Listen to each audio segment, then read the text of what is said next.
जय हिंद। नमस्कार दोस्तों, स्वागत है आपका बोल के न्यू इन्फॉर्मेशन पॉइंट में।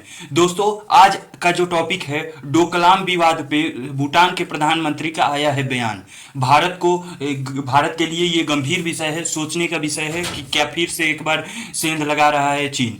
दोस्तों, हमेशा से जब से 1962 के बाद जब हमने दलाई लामा को अपने यहाँ शरण दी, तब से हमारा चीन शत्रु है और तब से लेकर न जाने कितनी बार चीन और भारत के बीच विवाद हुआ है। शुरुआती दिनों में 1962 के बाद तो इतने विवाद नहीं देखने को मिले थे, लेकिन 2014 के बाद 2014 2015 उसके बाद से कॉन्फ्लिक्ट देखने को मिलते ही चले गए लगातार। चाहे वो गलवान वैली इंसिडेंट्स हो, चाहे सिक्किम में भीड़ ना हो, चाहे अरुणाचल प्रदेश में भीड़ ना हो, अरुणाचल प्रदेश द्वारा में किसी चीन द्वारा गांव बसा लिया जाना हो, कई प्रकार से कभी ब्रह्मपुत्र नदी पे डैम बनाना हो, कई प्रकार के कॉन्फ्लिक्ट देखने को मिला है चीन के साथ। दोस्तों, इसी में एक 2017 में डोकलाम में झड़प हुई थी इंडियन आर्मी और पीएलए आर्मी, चाइनीज आर्मी के बीच में। दोस्तों, हुआ ये था कि जो डोकलाम है वो एक्चुअली में भूटान का हिस्सा है, लेकिन भूटान के उस डोकलाम वाले हिस्से से हमारा जो चिकन नेक सिलीगुड़ी है, वहां से उसकी दूरी लगभग 25 किलोमीटर की है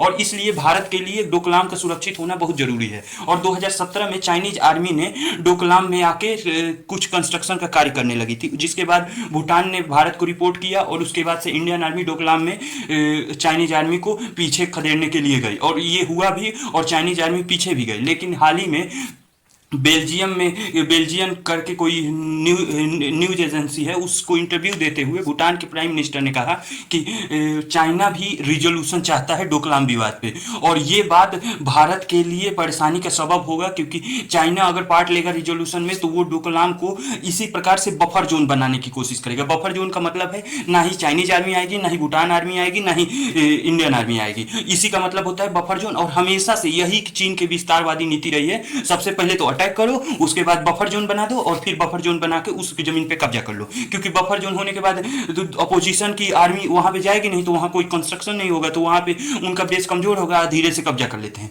यही नीति चीन की हमेशा से रही है और चीन की हमेशा से मैं आपको बताता हूं कि चीन की सीमाएं 14 देशों से मिलती है, लेकिन उसका विवाद 16 देशों से लगता है। वो समुद्र में भी जाके अपना कब्जा स्थापित करते हैं, वियतनाम वगैरह जो कि उससे लैंड बॉर्डर टच नहीं करते, फिर भी उनसे लड़ाई करते हैं। दोस्तों, इस तरह की चीन की विस्तारवादी नीति को रोकने के लिए भारत को एक अग्रिम कदम उठाना पड़ेगा और चीन को साफ साफ लहजे शब्दों में समझाना होगा। आज तक की 16 वार्ता हो चुकी है गलवान वैली पे, लेकिन उसका कोई रिजोल्यूशन साफ दिखता नहीं नजर आता है। दोस्तों, हाल ही में एस जयशंकर साहब ने भी बोला है कि चीन के साथ अरुणाचल प्रदेश के बॉर्डर पे भी हमारा कोई अच्छा संबंध नहीं दिख रहा है, हमेशा कॉन्फ्लिक्ट के बादल मंडराते हुए नजर आ रहे हैं। दोस्तों, ये सब कुछ पिक्चर है जहां पे डोकलाम के जो कि भूटान वाले हिस्से में है, उसके अंदर आके चाइना ने विलेज क्रिएट किया है, कुछ कंस्ट्रक्शन किए हैं। ये सैटेलाइट से इमेज है और यही नहीं, आगे आगे ये और 3-4 पॉइंट देख सकते हैं भूटान के हिस्से में आके किस तरह से चाइना ने अपना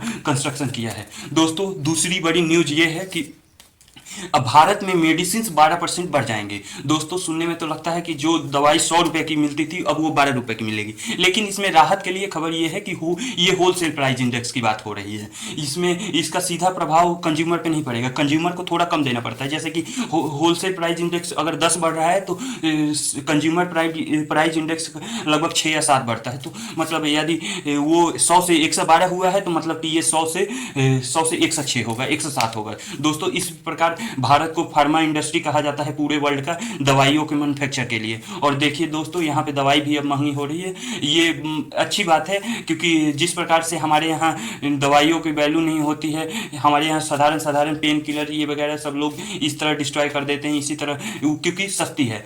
बाकी सब कंट्री में ऐसा नहीं है, वहाँ पे एक छोटी छोटी सी दवाई 100-150 में मिलती है और वहाँ के लोग इसकी वैल्यू करना जानते हैं। हमारे पास भी इसका कोई मैन्युफैक्चर हब नहीं है कि हम ही दवाई बनाते हैं। हम भी चीन पर डिपेंडेंट है। जो दवाइयों में लगने वाले स्मॉल इंग्रेडिएंट होते हैं जो कि जिससे दवाई बनती है, उसको भी हम चाइना जैसे देशों से इंपोर्ट करते हैं। और हमने पहले न्यूज़ में बताया चाइना से हमारा कॉन्फ्लिक्ट है। हमेशा से एक मन में सवाल आता है कि क्यों हम चाइना से के साथ आगे नहीं बढ़ते, क्योंकि चाइना से हमारे कॉन्फ्लिक्ट ही ऐसे हैं, हमारे रिश्ते ही ऐसे हैं, हम चाह के भी उसके साथ नहीं बढ़ सकते। उसकी विस्तारवाद नीति जैसी खतरनाक नीति के सामने हमें अकड़ के खड़ा रहना पड़ेगा, नहीं तो हमारा अस्तित्व खतरे में आ जाएगा। जय हिंद, नमस्कार दोस्तों, धन्यवाद।